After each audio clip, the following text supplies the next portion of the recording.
आज़ादी के परमाने पर खून से हस्ताक्षर करते ही जाते थे। उस दिन देखा तारों ने हिंदुस्तानी विश्वास नया, जब लिखा भारत देश ने खून से इतिहास नया, खून से इतिहास नया। स्वातंत्र्य मिळालं आहे ना, ते इतकं सहजासहजी नाही मिळालं. वंदनीय मंगल पांडे, भगतसिंह, राजगुरू, सुखदेव, चंद्रशेखर आझाद, वीर सावरकर, डॉक्टर बाबासाहेब आंबेडकर, राणी लक्ष्मीबाई अशा कितीतरी महावीरांनी आपल्या प्राणाचं बलिदान दिलं, या देशासाठी आपलं रक्त सांडलं. या सर्व महावीरांना मी नमन करते.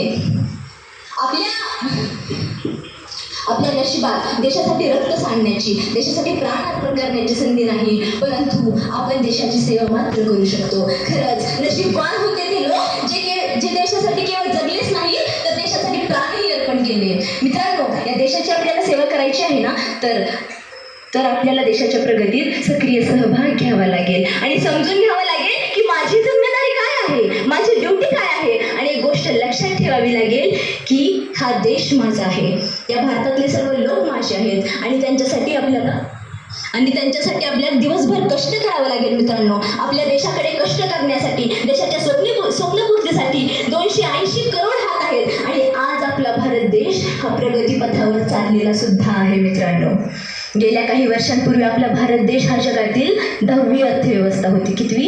10वी. आणि आज आपल्या भारत देशाने मित्रांनो इतकी प्रगती केली आहे की आज आपला भारत देश हा जगातील 5वी अर्थव्यवस्था आहे. आणि हा मित्रांनो,